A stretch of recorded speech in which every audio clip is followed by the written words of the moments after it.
Hello aspirants, welcome to Oasis Eduzone. तो आज है 9 जुलाई 2025 एंड हम ये सारे इंपॉर्टेंट न्यूज़पेपर टॉपिक्स कवर करेंगे।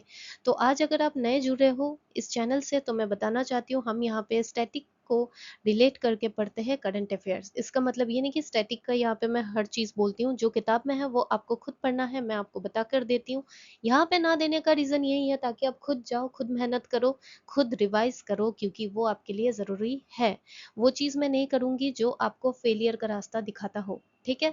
तो स्टैटिक में अगर न्यूज़पेपर करंट अफेयर्स में कुछ भी नया फैक्ट आता है या नया कुछ भी न्यूज़ हो जो आपका स्टैटिक स्ट्रेंथन करता है एंड जो भी किताबें हैं उसमें नहीं दिया हुआ है, तो वही मैं आपको दे देती हूँ ताकि आपकी जो बुक है या फिर नोट्स है, कुछ भी आप फॉलो करते हो वहाँ पे आप साइड में लिखते जाओ सीए को, ताकि आपकी नोट्स कंप्लीट होती रहे, नोट्स अपग्रेड होती रहे एंड सिर्फ प्रीलिम्स पर्सपेक्टिव से नहीं, प्रीलिम्स प्लस मेंस।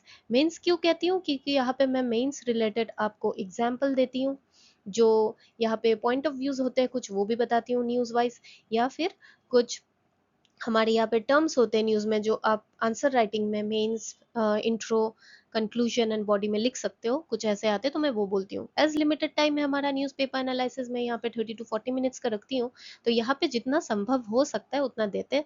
आने वाले दिनों में अगर आप चाहो तो मेंस ओरिएंटेड भी हम कुछ आपके लिए इनिशिएटिव लाएंगे ज़रूर, आप बताओगे तो हम ज़रूर लाएंगे। ठीक है? तो इसमें मैं ये कहना चाहती हूँ कि ये वाली जो चीज़ें हैं, न्यूज़पेपर एनालिसिस क्यों आपके लिए इंपॉर्टेंट है। If you are a beginner, आपको ना बहुत चीज़ें नहीं समझ आती होगी कि न्यूज़पेपर को करंट अफेयर्स में रिलेट कैसे करें। न्यूज़पेपर एनालिसिस में आप लगा देते हो 3 घंटा, नहीं होता है, इट्स नॉर्मल। ठीक है? तो वही 3 घंटा जो रिसर्च करना पड़ता है, मैं वो आपके लिए खर्च करती हूँ अपना समय देकर। क्यों? ताकि आप चीज़ों को 1 घंटे में कर पाओ। 1 घंटे में आप क्या कर सकते हो? देखो, 30 to 40 मिनट्स तो ये न्यूज़पेपर एनालिसिस होता है। ठीक है? तो 2x करके देखो, 1.5x करके देखो, तो 30 मिनट्स में आप कवर कर ही लेते हो। बाकी के जो 30 मिनट्स बचते हैं उसमें मैं यहाँ पे जो बोलती हूँ, या तो आप डिजिटल नोट्स बना रहे हो तो स्क्रीनशॉट ले लो, क्योंकि मैं स्क्रीनशॉट वाले फॉर्मेट में ही सब कुछ एक स्लाइड में एक ही न्यूज़ को सारा कवर करती हूँ। चाहे वो फॉन्ट छोटा हो जाए, लेकिन आई ट्राई कि आपके स्क्रीनशॉट लेके ऑनलाइन नोट्स आपका तैयार हो। अगर आप ऑफलाइन कर रहे हो तो जो भी मैं एडिशनल फैक्ट्स बोल रही हूँ, मान लो आर्टिकल 21 के बारे में कुछ बोल रही हूँ, तो आर्टिकल 21 बुक में जाओ, वहाँ पे अगर कुछ नया फैक्ट यहाँ से मिला है वो बस कोने में लिख दो, हो गया अपग्रेड। तो इसी तरीके से डे 1 से अपग्रेड करके पढ़ते चलो ताकि ईजी हो पढ़ाई में। ठीक है? तो बाकी के 2 आवर्स मैं आपकी बचा रही हूँ दिन की, तो उस 2 आवर्स में आप रिवाइज करो, थोड़ा अपने आप को टाइम दो या एक्स्ट्रा कुछ पढ़ो, ताकि आपका टाइम सेव हो एंड अच्छे से आप एग्जाम के पहले कॉन्फिडेंस के साथ, प्रिपरेशन के साथ जा सको। तो तो हमारा पहला जो न्यूज़ है उसमें कहता है कि प्रेसिडेंट डोनाल्ड ट्रंप ने कहा है कि हम और भी कुछ ट्रेड डील फाइनलाइज करने वाले हैं इंडिया में। तो ये सारी देखो बायलैटरल ट्रेड टाइज जो है बिटवीन 2 कंट्रीज, ये सारी एक्सपांड रिवाइव करने की डिस्कशन चलती तो हो रहती है। तो ये हो गई न्यूज़। ये आने वाले दिनों में इस पे कुछ अगर इंपॉर्टेंट एडिटोरियल आया तो we will discuss it for sure. तभी एग्जाम पर्सपेक्टिव से क्या इंपॉर्टेंट है वो जान लो। देखो, ये सारे जो टर्म्स है ना, ये अगर आपका फर्स्ट अटेम्प्ट है तो बहुत से स्टूडेंट, जस्ट अगर आपने प्रिपरेशन शुरू की है और आप आर्ट्स बैकग्राउंड के नहीं हो, तो फिर बहुत सारी मुश्किल होती है सिंपल चीज़ों को समझने में। तो इसलिए मैं यहाँ पे आपके लिए लेके आई हूँ। वेटरन हो तो ये स्किप कर सकते हो। ठीक है? तो देखो, ट्रेड एग्रीमेंट क्या होता है? ये बायलैटरल भी हो सकता है, मतलब आपके और मेरे बीच भी हो सकता है, और मल्टीलैटरल भी हो सकता है, मीन्स आपके मेरे और 2-3 जन और भी इंक्लूडेड। क्यों? ताकि मैं घटा भी सकूं और एलिमिनेट पूरा हटा भी सकूं, या फिर थोड़ा सा कम कर सकूं। क्या? ट्रेड बैरियर्स, जैसे tariff, quotas, restrictions. Means trade आप रिस्ट्रिक्ट नहीं कर रहे हो, खुला छोड़ रहे हो, आपस में हम अच्छे से ट्रेड कर सके बिंदास होकर। ठीक है? तो उसे ट्रेड एग्रीमेंट इसलिए हम यूज करते हैं कि हाँ, एग्रीमेंट लिख लिया, बस आपके और मेरे बीच में कोई नहीं आ सकता। ठीक है? या फिर जो ग्रुप में कर रहे हो उनके बीच में, हमारे बीच में कोई नहीं आ सकता। राइट? तो ऐसे चीजों को ट्रेड एग्रीमेंट, तो ऐसे ही थोड़ा कहानी वाइज याद रखो, कॉन्सेप्ट याद रखना इज द प्रायोरिटी। तब टैरिफ बैरियर्स क्या होता है? ये tax imposed on imported goods. देखो, ऐसे टर्म्स ना आ जाते हैं, इस बार एपीएससी में भी आया, बहुत ही बेसिक टर्म आया था, अगर आपने प्रीलिम्स का पेपर देखा होगा या खुद अगर इस बार आप अपेयर हुए हो, तो ये सारे इसलिए ध्यान में रखना चाहिए। या एक्सपोर्ट आ जाएगा, कुछ आ जाएगा, ऐसा नहीं। इम्पोर्टेड, इम्पोर्ट मतलब क्या है? जो बाहर के देश से हमारे देश में आता है। ये फॉरेन कंट्री हो गया, यहाँ से अगर कुछ आ रहा है उसे हम कहते हैं इम्पोर्ट, हम अगर कुछ भेज रहे हैं उसे हम कहते हैं एक्सपोर्ट। राइट? तो अभी बाहर के देश से जो आ रहा है दैट इज इम्पोर्टेड गुड में जो हम टैक्स लगाते हैं उसे हम टैरिफ बैरियर कहते हैं। क्यों लगाते हैं? ताकि हमारी डोमेस्टिक इंडस्ट्रीज प्रोटेक्ट कर सके। कभी कभी होता है ना कि बाहर की चीजें 10 रुपए में है और हमारे देश में कुछ इन्फ्लेशन या किसी चीज के चलते 20 रुपए हो रहे मान लो, तो बाहर वाली चीजें ही हम ज्यादा लेंगे तो डोमेस्टिक इंडस्ट्री तो इफेक्ट होगी ना, क्योंकि हम बाहर ही सस्ती हमें मिल रही है। तो कभी कभी इम्पोस्ट हम कर लेते हैं और भी वेरियस फैक्टर है, लेकिन यहाँ पे समझने के लिए उतना ही समझ लो, ठीक है। अब नॉन टैरिफ बैरियर क्या होता है? It includes regulation, quotas and embargoes और कस्टम डिलेज। देखो इसमें होता है, टैरिफ में टैक्स इम्पोज करता है कि हाँ भाई, हमारे यहाँ पे देश में 20 रुपीज में मिल रहा है, आप इसे बिना टैक्स के भेजोगे तो 15 में आ जाएगा, तो सब लोग तो बाहर वाले देश की चीजें खरीदेंगे, तो हम इसमें टैक्स लगा देंगे ताकि 5 रुपीज हो जाए या 6 रुपीज 21 रुपीज हो जाए, ताकि डोमेस्टिक इंडस्ट्री भी हमारी सही चलती रहे। राइट, तो इसमें टैक्स होता है। नॉन टैरिफ में टैक्स नहीं होता, कुछ रेगुलेशंस, कुछ कोटा लगा देंगे कि हाँ इतने से ज्यादा आप नहीं कर सकते या एट अ टाइम ये कर सकते हो। कस्टम डिलेस कुछ कर देंगे, डिले कर देंगे ताकि हम रेस्ट्रिक्ट कर सकते हैं इंपोर्ट और एक्सपोर्ट। तो ये चीज ध्यान रखना, इंपोर्ट को भी या एक्सपोर्ट एक्सपोर्ट को भी। तो समझ गए ना tariffs and non tariff barriers, right. अब ये जीएसपी हमने पहले लास्ट वीक में भी पढ़ा है, ठीक है। तो ये होता क्या है? ये यूएस का ट्रेड प्रोग्राम, ताकि वो प्रमोट कर सके इकोनॉमिक ग्रोथ। कहाँ? डेवलपिंग कंट्रीज में। कैसे? ड्यूटी फ्री एंट्री देते हैं कुछ प्रोडक्ट्स को, वही अगेन ट्रेड, ताकि आपस में सही हो। तो डेवलपिंग कंट्रीज के लिए वो कुछ ऐसा इकोनॉमिक ग्रोथ उनके प्रमोट करने के लिए यूएस ऐसा करता है, उसे हम जीएसपी कहते हैं। एंड इंडिया लार्जेस्ट बेनिफिशियरी था अंडर दिस यूएस का जीएसपी प्रोग्राम। कब तक? 2019, क्योंकि 2019 में इंडिया ने विड्रॉ कर लिया through this, from this program, ठीक है। अब डिजिटल ट्रेड क्या होता है? Trade in goods and service delivered through digital media. ये एक इमर्जिंग पॉइंट है हमारे इंडियन यूएस। अब डिजिटल ट्रेड कैसे होता है? मान लो आप वहाँ पे टीचर हो एंड मुझे आपके वहाँ से कुछ स्किल सीखनी है आपसे, तो आप वहाँ बैठे बैठे मुझे ऑनलाइन भी अगर पढ़ा रहे हो तो सर्विस तो मैं ले रही हूँ ना आपके वहाँ से। तो वैसे ही कुछ good and service deliver through जो डिजिटल मीडिया, डिजिटल मीन्स होती है, वही हम डिजिटल ट्रेड कहते हैं। अब डिजिटल ट्रेड पढ़ रहे हैं तो we should know about digital tax. तो देखो, यूएस इंडिया की लार्जेस्ट ट्रेडिंग पार्टनर है इन गुड्स एंड सर्विसेज, अगर कंबाइन करो तो, ठीक है, कंबाइन फॉर्म में। ये कभी प्रीलिम्स में कंबाइन ये हटा देंगे फिर गलत हो जाएगा, कंबाइन फॉर्म में, ठीक है। तो अब डिजिटल टैक्स क्या होता है? इंडियाज इक्वलाइजेशन लेवी भी कहते हैं। ये पिछले दिनों में ये बहुत ही आपस में यूएस एंड इंडिया के बीच में थोड़ा सा फ्रिक्शन हो गया था इसके चलते। तो ये होता क्या है देख लेते हैं हम। इंडियाज इक्वलाइजेशन लेवी को हम डिजिटल टैक्स भी कहते हैं या गूगल टैक्स भी कहते हैं। ये क्या होता है? ये एक डायरेक्ट टैक्स होता है। इम्पोज किस पे हम करते हैं? डिजिटल ट्रांजेक्शन पे, पैसे का लेना देना, ठीक है। Particularly those involving foreign companies providing services to Indian user और बिजनेस, ठीक। मीन्स वही मैंने यही एग्जांपल, मान लो आप फॉरेन कंट्री में हो, आप टीचर हो, मैं आपसे कुछ सीख रही हूँ या कुछ सेशंस ले रही हूँ, मैं यहाँ पे इंडिया में हूँ। तो यहाँ पे तो आप जो पेमेंट मैं आपको दूंगी उसमें भी कुछ टैक्स लगेगा, ताकि आप इंडिया में ही तो क्लाइंट आपको मिल रहा है ना, इंडिया में ही तो सर्विस प्रोवाइड करवा रहे हो, इंडिया से तो आपकी कमाई हो रही है, क्योंकि आप तो इंडिया के क्लाइंट को ही सर्विस दे रहे हो। तो उसी जो डिजिटल ट्रांजेक्शन में टैक्स लगाता है, डायरेक्ट टैक्स, उसे हम गूगल टैक्स, डिजिटल टैक्स कहते हैं। याद रहेगा। ये इंट्रोड्यूस हुआ था ताकि tax challenges posed by digital economy and ensure that foreign company earning from India contribute to the tax system। वही कॉमन सेंस, वही मैंने समझा दिया, ठीक है, कि कंट्री में उनकी स्टेब्लिशमेंट तो नहीं है, लेकिन फिर भी अगर वो इंडिया से कमा रहे हैं तो टैक्स भी दे। This levy was initially introduced in 2016 for online advertising service. सबसे पहले इस चीज के लिए हुआ था, एडवर्टाइजिंग सर्विस के लिए। बाद में ये ई कॉमर्स ट्रांजेक्शन के लिए भी एप्लीकेबल हो गया था। तो अभी इंडिया ने हाल ही फिलहाल में डिसाइड किया कि एलिमिनेट करेगा 6% जो भी वो equalisation levy on online advertising service में लगाता है, effective from 1 April 2025। And also discontinue करने वाला है 2% levy on e commerce transaction, ठीक है। तो ये चीज याद रखना, व्हाट इज डिजिटल टैक्स आ सकता है, या फिर ये एलिमिनेट जो इंडिया ने रिसेंटली डिसाइड किया करने का, ये भी अपडेट याद रखना। तो देखो अगेन मैं कहती हूँ कैसे notes, digital tax, equalisation levy, ये इकोनॉमी का स्टैटिक पार्ट है। बुक खोलो, वो टॉपिक पे जाओ, उस टॉपिक के साइड में ये वाला अपग्रेड कर लो, ये फैक्ट। यही तो है करंट अफेयर्स, ऐसे ही तो करंट अफेयर्स स्टैटिक पढ़ते हैं, ठीक है। अब चलिए नेक्स्ट जो हमारा आज का न्यूज है वो ये है, जो latest sustainable development goals urban index आया ना नॉर्थ ईस्ट रीजन के लिए, उसमें ये देखा गया है कि no district from Assam features among the top 10 performance. तो ये तो बड़ी मन सोचने वाली बात है। तो अभी पहले हम देख लेते हैं एग्जाम के काम की चीज, ओके। ये देख लो, लेकिन Assam score highest in climate action and clean energy, but बाकी जो चीजें होती है टॉप इंडिकेट टॉप परफॉर्मेंस वो सारे में तो लैगिंग है, जैसे गुड हेल्थ वेलबींग में है नहीं, देन क्वालिटी एजुकेशन में भी बहुत ही नीचे है। लेकिन डिस्ट्रिक्ट फॉर्म सिक्किम मिजोरम त्रिपुरा वो फीचर कर गए इन टॉप रैंक्स, और असम लैग कर गए ये सारे इंडिकेटर्स में, education health gender equality sanitation poverty reduction, जो कि सबसे ज्यादा इंपॉर्टेंट है। तो ये दिखाता है कि हमारे ग्रास रूट लेवल में बहुत सारी चीजें तो नहीं हो रही ठीक से। तो चलो, ऐसा नहीं है कि रिपोर्ट आ गया तो गम मना लो, रिपोर्ट आ गया तो वो बोलते हैं ना, फेल हो गए मतलब ये नहीं कि दुनिया खत्म हो गई है, फेल हो गई मतलब अपने आप को सुधारो, किस चीज में गलती हुई वो देखो, फिर सुधार लो। वही तो मौका देता है ना हमें ऐसे रिपोर्ट्स। तो अभी देख लेते हैं ये सस्टेनेबल गोल इंडेक्स होता क्या है, ये कंपाइल किसके द्वारा किया जाता है, नीति आयोग और रीजनल एजेंसी एज एप्लीकेबल। ये क्या करता है, डिस्ट्रिक्ट्स को एक्सेस करता है based on performance of 17 sustainable goal development. Economy का किताब खोलो, जो भी बुक है, 17 एसडीजी क्या है पढ़ो जाके अभी के अभी, ठीक है, एंड वहीं पे ये न्यूज साइड में लिखो, करंट अफेयर्स एक्स्ट्रा जो भी ये फैक्ट है, राइट।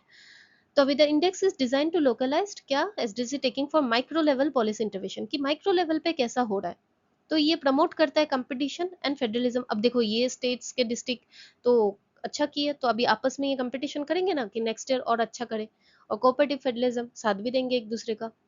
तो ये वगैरह, ये जो बेसिक चीज हमने ऑलरेडी देखा, ये सारी चीजें मैट्रिक्स पे ये डिसाइड करता है, ठीक है। एंड ये फर्स्ट इंडिया की जो एसडीजी इंडिया इंडेक्स लॉन्च कब हुई थी bye NITI Aayog in 2018, and the Northeast SDG index is often separately evaluated on track regional disparities, ठीक। क्योंकि अभी सेपरेटली क्यों करते हैं, क्योंकि कुछ कुछ रीजनल डिस्पेरिटीज होते हैं, उसके बारे में भी तो हमें जानना होगा ना, इसलिए करते हैं। तो एस्पिरेंट डिस्ट्रिक्ट एक टर्म आता है इसी चीज से related, it is the index refer to district scoring below 50 point, इसलिए एस्पिरेंट डिस्ट्रिक्ट मतलब अब भी उन्हें और भी चीजें एस्पिरेशंस लानी होगी अपने अंदर, है कि नहीं। और सस्टेनेबल गोल्स वही again 17 global goal adopted by all UN member state कब 2015 as a part of 2030 agenda for sustainable development. ये डेट याद रखना, 2025 कर देगा, गलत हो जाएगा तो मार्क्स चले जाएंगे। बाकी ये आज जाके 17 एसडीजी देखो, एक बार तो एपीएससी में ऐसा क्वेश्चन आ गया था, टोटल आपका सस्टेनेबल डेवलपमेंट गोल्स है कितना, 15 दे दिया, 12 दे दिया, 16 दे दिया, 17 दे दिया, मतलब इतनी। अभी आपको ऐसा लग रहा होगा इतना सिंपल मैम क्वेश्चन, अभी ये आपके न्यूज़पेपर एनालिसिस सुन के लग रहा है हाँ ये तो आ जाएगा, तो पता ही है। लेकिन एग्जाम स्ट्रेस में कभी कभी ये चीजें भी गलती हो जाती है, 16 था या 17 था, तो इसलिए ध्यान से चीजों को देखा करना, सिंपल चीजें भी पूछ लेते हैं कभी कभी, लेकिन स्ट्रेस में गलत कर देते हो। अभी जो नेक्स्ट है वो हमारा न्यूज है कि गवर्नर पेज होमेज टू रसेश्वर सैकिया बड़बयान, ठीक है। तब यह है क्या कि जो असम के गवर्नर है लक्ष्मण प्रसाद आचार्य, उन्होंने अटेंड किया 17 रसेश्वर सैकिया बड़बयान क्षत्रिय अवार्ड। अब एसएमएस में क्षत्रिय बोलूंगी तभी है, हिंदी में क्षत्रिय क्षत्रिय अवार्ड, ठीक है। Ceremony at the Shri Shri Madhav Dev international auditorium Panjabari में। तो उन्होंने होमेज पे किया किसको, रसेश्वर सैकिया बर्मन। वो कौन थे, was a stalwart in promoting Kshatriya since 2009. The award in his name celebrates his legacy.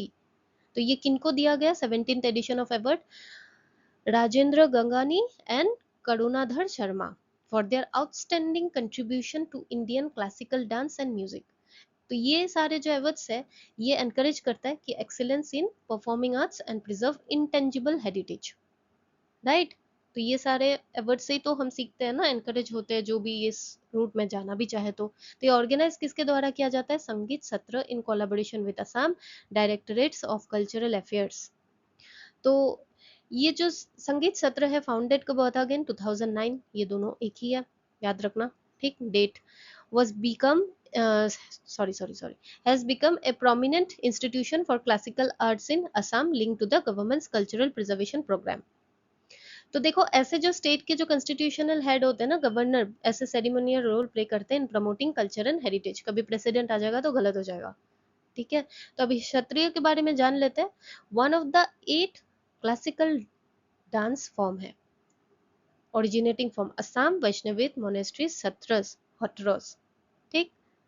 SMS Hindi में थोड़ा सा प्रोनाउंसिएशन हो जाता है, ठीक है, हिंदी में हम सत्रस बोलेंगे, एसएमएस में हम हटरस बोलेंगे, ठीक है, तो आप जिसमें समझो बस एग्जाम में राइट करो, लेकिन ओरिजिनलिटी को तो आप बताइए अगर आप आसाम से हो। Institutionalized by Srimanta Sankardev.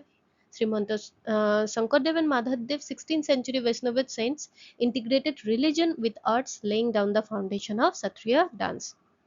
ठीक, तो ये सारी चीजें याद रखना, एग्जाम में आर्ट एंड कल्चर परस्पेक्टिव से इम्पोर्टेंट है। ओके, अभी हमारा जो नेक्स्ट न्यूज है वो ये है, ये ना मेंस रिलेटेड ज्यादा इंपॉर्टेंट है ये न्यूज। क्यों, मैं बताती हूँ। देखो, अभी डिस्ट्रिक्ट ट्रांसपोर्ट ऑफिस ने कामरूप मेट्रोपोलिटन गुवाहाटी में लॉन्च किया है Kamrup Seva Maah complete service. Seva means service, Maah means month in Assamese, it's known as Maah. ठीक है, तो Sampoorna Seva Maah means complete service month initiate किया गया 1 जुलाई से, ताकि हम फ्री एजुकेशन स्टूडेंट्स को दे सके an instant resolution of complete vehicle documentation issue for specific citizen groups. तो ये कोलैबोरेशन, ऑब्वियसली व्हीकल तो कुछ कोलैबोरेशन कर रहा है ये, और Honda safety driving education centre. ये चलो न्यूज ये हो गया। अब ये हेल्प बेनिफिशियरीज कौन है, ये न्यूज़पेपर में ये सारा था कि इस इनिशिएटिव में beneficiary student, teacher, lawyer, doctor सारे जन है, विद अप्रोक्सीमेटली हर रोज ये डीटीओ कैंप्स में 20 जन तो आ रहे हैं ये सारी अवेल करने के लिए। अब देखो, ये इनिशिएटिव अलाइन करता है चीफ मिनिस्टर हिमंत विश्व शर्मा के objective making Assam accident free. ठीक है, तो गवर्नमेंट एफर्ट्स जो ये सारे दिखाते हैं, जो ये document compiles to mitigate skill building, to mitigate road accident risk, ये सारा एफर्ट्स दिखाता है गवर्नमेंट के स्टेप्स टेकन जो हम लिखते हैं ना मेंस में वहां पे। तो रोड एक्सीडेंट्स पे क्वेश्चन आ सकता है, क्योंकि आए दिन तो न्यूज में हम देखते ही है रोड एक्सीडेंट। तो उसमें आप ये इनिशिएटिव कोट कर सकते हो कि असम गवर्नमेंट में ऐसे कैंप्स हम, और ऐसे मोड के थ्रू हम लोगों के बीच ट्रस्ट फैलाते हैं, अवेयरनेस फैलाते हैं। तो it's a very nice initiative, आप लिख सकते हो। ऑल्सो मेंस में कुछ आप इस तरीके के टर्म्स यूज करते हो, सिटीजन सेंट्रिक गवर्नेंस। आप अगर बिगिनर हो, आई रिपीट, तो ये सारी चीजें आपको शायद ना पता हो, एंड इसलिए मैं बेसिक सारी चीजें आपको बताती हूँ यहाँ पे। तो public service initiative structured around accessibility, camp based and door step mode, enhance the trust and reduce bureaucratic hurdles. तो ऐसे जो हम पब्लिक सर्विस वाया कैंप ये वगैरह जो करते हैं ना, इससे सिटीजन के साथ मिलकर हम गवर्नेंस चलाते हैं, उसी को citizen centric governance important for any policy to implement, right. या फिर प्राइवेट जो भी पब्लिक प्राइवेट पार्टनरशिप है, देखो अभी कोलैबोरेशन होंडा के साथ किया हुआ है, तो ये क्या दिखाता है कि रिच क्वालिटी ट्रेनिंग एफिशिएंसी हम एक साथ प्राइवेट के साथ लेके भी कर सकते हैं। ऐसा नहीं कि सिर्फ हम ही करें, सबके साथ सबका विकास, राइट। तो ये सारी चीज आप मेंस में लिख सकते हो, जैसे वे फॉरवर्ड में आप खुद बना के लिखना पड़ेगा कि क्या कर सकते हो सिटीजन का ट्रस्ट या गवर्नेंस पॉलिसी इन इम्प्लीमेंट करने के लिए। तो आप सिटीजन सेंट्रिक गवर्नेंस ला सकते हो, पीपीपी मॉडल आप यूज कर सकते हो, ताकि आप मोर एफिशिएंसी मोर क्वालिटी चीजें कर पाओ इम्प्लीमेंटेशन जर्नी में, राइट। तो ये हमारा, तभी हमारा नेक्स्ट जो न्यूज है वो है Sumi tribe of Nagaland celebrates Tuluni festival. ठीक है, तो अभी ये नागालैंड में सेलिब्रेट किया जाता है। ठीक है, ये 8 जुलाई में सेलिब्रेशन कल कर रहे थे। तो इसके बारे में हम जान लेते हैं एग्जाम परस्पेक्टिव से। आर्ट एंड कल्चर कभी आ सकता है, फेस्टिवल इन न्यूज तो इम्पोर्टेंट है ही, राइट। तो ये देख लेते हैं, that is Tuluni and Anni festival भी कहते हैं हम इसे। एनी फेस्टिवल क्यों कहते हैं, क्योंकि it also means rice beer festival. तो Anni meaning, Tuluni literally means rice beer festival, इसलिए तुलोनी फेस्टिवल भी कहते हैं, या फिर एनी फेस्टिवल कहते हैं। एनी यानी सीजन ऑफ प्लेंटीफुल क्रॉप्स। ठीक, तो ये एक मिड ईयर एग्रीकल्चर फेस्टिवल होता है, एग्रीकल्चर से रिलेटेड ये फेस्टिवल है। पोस्ट सोइंग यानी it marks the end of the sowing season, and बाद में भरपूर हमें ऑनसेट ऑफ एबंडेंस को हम प्रे करते हैं भगवान को कि फसल अच्छी आए। ठीक है, तो it's known as the season of plenty. तो इसमें बहुत सारे रिचुअल्स वो सेलिब्रेट करते हैं, थोड़ा सा आइडिया होना जरूरी है, ऐसे यूपीएससी में भी आ सकता है। कि drinking of rice beer called Tuluni और अनी, सर्व्ड इन लीफ और बेम्बू गॉबलेट्स।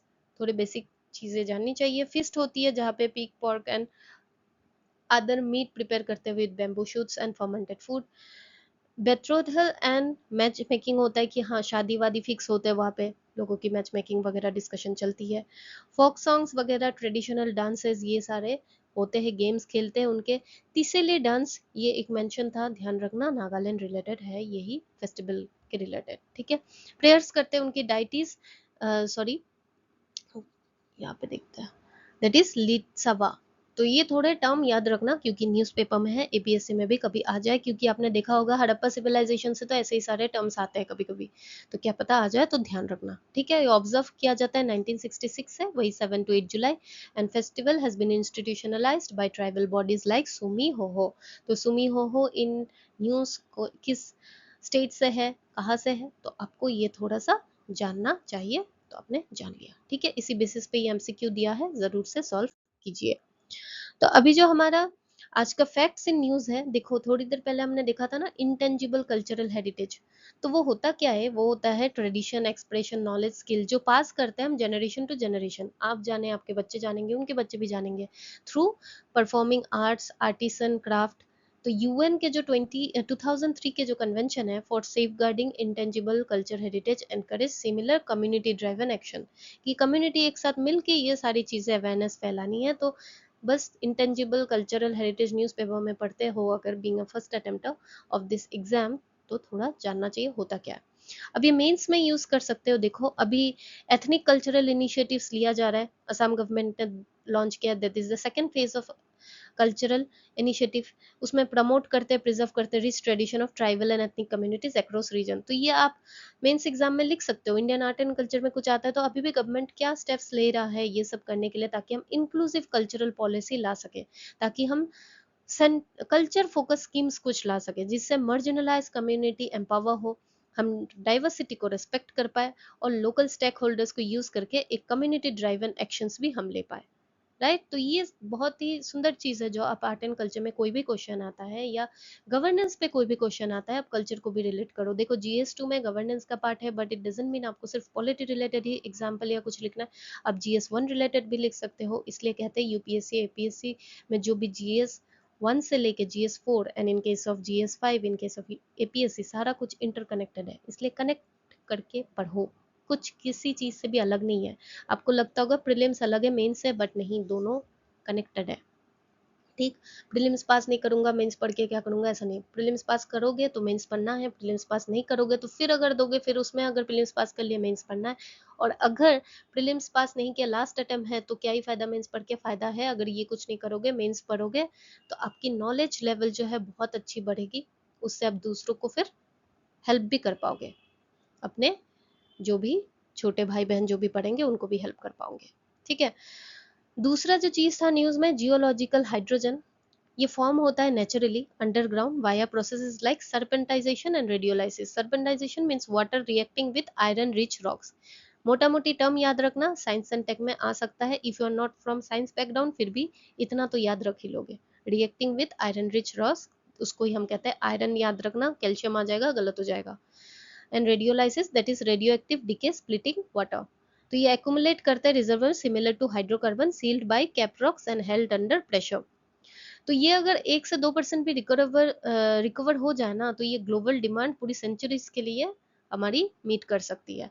तो ये बाउडा के बाउगो माली, वेस्ट अफ्रीका में एक जगह है, वहां पे 95% प्योर ये पाया जाता है, जिसने सारे विलेज को पावर कर दिया सिंस 2012। तो ठीक है, तो ये सब चीजें चल रही है रिसर्च चैनल, लेकिन यहाँ पे ऐसा है, देखो क्लीन कंबशन है, ये बर्न्स टू वाटर ओनली, तो जीरो CO2 एमिशंस है, नो इलेक्ट्रोलाइसिस और रिफॉर्मिंग नीडेड, तो प्रोडक्शन कॉस्ट कम हो गया। लेकिन इसमें कुछ चैलेंजेस भी है। तो इसमें देखो, और एक क्या है कि ये लार्ज रिन्यूएबल फर्म्स भी नहीं, जरूरत नहीं है इसे, लेकिन चैलेंजेस है, हाइड्रोजन लीक होता है भाई, हाई प्रेशर स्टोरेज की जरूरत है, underground reservoir still under research, अब तक पूरा हमें नहीं पता, इसलिए रिसर्च हो रहा है। तो हाइड्रोजन माइग्रेट्स क्विकली, माइग्रेट भी बहुत ज्यादा रिएक्टिव भी हो जाता है इसके चलते, तो ये सारी प्योरिटी भी अनसर्टेन होती है, इसलिए यहाँ पे 95% प्योर है, 100% तो नहीं है। तो बहुत सारी चीजों को देखना पड़ता है, कुछ भी चीज अगर बहुत अच्छा है तो उसके साथ निगेटिव भी आएगा, if positive exist negative also exist, right. अब ये जो एक न्यूज में था कि vertical lift steel bridge Dikhow river in Sivasagar Assam, ये न्यूज में है। कुछ लोग बोल रहे हैं, अपोजिशन पार्टी बोल रहे हैं इस ब्रिज को रेस्टोर कराओ, कुछ लोग बोल रहे हैं इसे तोड़ दो, बहुत पुराना हो चुका है। तो एग्जाम के परस्पेक्टिव से ये एक मूवेबल ब्रिज है with liftable span section, traditionally enabling river traffic beneath rare engineering device. आप यहाँ पे एक मूवेबल स्पैन सेक्शन है, अगर रिवर के ट्रैफिक के लिए भी हेल्प करता है, it enables river traffic beneath a rare engineering design. ठीक, तो एग्जाम पर्सपेक्टिव से क्या इंपॉर्टेंट है, ये नदी and build by Brathwaite and corporation and company sorry इन 1935। तो ये ब्रिटिश एरा की पुरानी ब्रिज है, बस इसका नाम ही आ जाएगा, मैच द फॉलोइंग में आ जाएगा, रिवर के साथ मैच करो, और शिवसागर में है। ठीक है, ऐसे है कि असम के जो ancient monuments and record act है, उनके अंडर हम ऐसे स्ट्रक्चर को प्रिजर्व एंड रेस्टोरेशन फंडिंग भी हम रिसीव कर सकते हैं, तो we should preserve such things, ऐसे माना जाता है। ओके, तो दिस आर ऑल फैक्ट्स जो आज न्यूज़पेपर में था एक्स्ट्रा, तो मैं आपको यहाँ पे बताई। लेकिन अभी एडिटोरियल जो है आज का, वो इस पे था कि असमी सब नेशनलिज्म। ठीक है, ये डायरेक्टली ऐसे अगर ना भी आए, असम कल्चर अभी बहुत सारे हम देख रहे हैं, GS5 में आ सकता है कि बहुत आइडेंटिटी क्राइसिस में हो जाता है, दैट्स वाई अगेन कहीं ना कहीं NRC CAA बहुत ज़रूरी होता है। ठीक है, तो ऐसे कनेक्ट करके जो हम पढ़े हुए, ये मेरी बात नहीं है, हमने न्यूज़पेपर में भी पढ़ा है। ठीक है, तो ये जो सारी चीज़ें हैं कनेक्ट करके ऐसे कुछ क्वेश्चन अगर आ जाए, इवन इस पे भी अगर क्वेश्चन आ जाए, तो ये इसके यहाँ से भी कुछ आप पॉइंट्स लिख सकते हो, व्हाई इट्स इम्पोर्टेंट। लेकिन यहाँ पे ऑथर पर्टिकुलरली इस एडिटोरियल जो आज असम ट्रिब्यून में आया था, उन्होंने कहा है कि सब नेशनलिज्म जो है, ये एक रीजनल प्राइड है एंड आइडेंटिटी है, जिसमें शेयर्ड हिस्ट्री होती है, लैंग्वेज होती है, कल्चरल लीगेसी होती है। सब नेशनलिज्म बोले तो जातीयवादी। तो असम में ये एक पावरफुल सोशियो पॉलिटिकल फोर्स है, लेकिन टाइम के साथ साथ ये वीक होता हुआ दिख रहा है। क्यों? क्योंकि इरोजन ऑफ हिस्टोरिकल कॉन्शियसनेस, बहुत लोग हिस्ट्री के साथ अभी कनेक्टेड है ही नहीं, बस कुछ लोगों को ही जानते हैं, लासित बोरफुकन कौन थे, भूपेन हजारिका, बाकी बहुत और भी है जिसे के बारे में लोग जानते ही नहीं है, मॉडर्न एसएमएस पीपल। तो वी शुड क्या, एडुकेशन लाना पड़ेगा, सजेशन भी एक साथ पढ़ लो, ताकि history book, regional history book में सारा ये सब रहे, हम लोकल हीरोज को, रिफॉर्मर्स को, कल्चरल कंट्रीब्यूटर्स के नाम को दे पाए।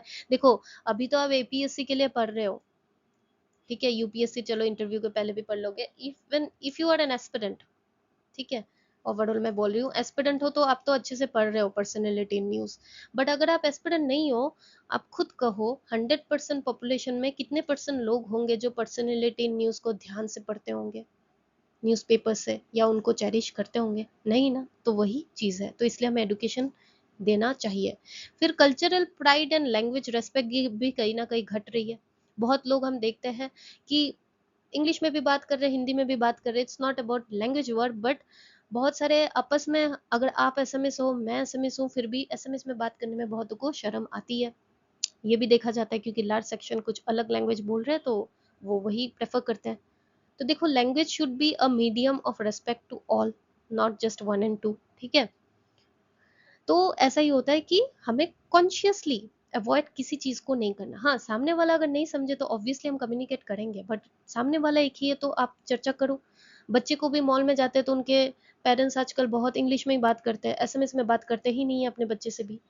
इंग्लिश तो बड़े होके भी শিক लेंगे, আমিও শিকিছো, ডাঙৰ হৈয়ে শিকিছো, কিন্তু সৰুৰ পৰা যদি আমি নিজৰ কালচাৰটো, আমাৰ নিজৰ লেংগুৱেজটো, আমাৰ ষ্টেটৰ নিজৰ লেংগুৱেজটো যদি সিহঁতক শিকিবলৈ আমি চেষ্টাও নকৰোঁ, শিকাব চেষ্টাই নকৰোঁ, সিহঁতক যদি সেই প্লেটফৰ্মটোৱে নিদিওঁ, তে কেনেকুৱা হ'ব, হয়নে নহয়?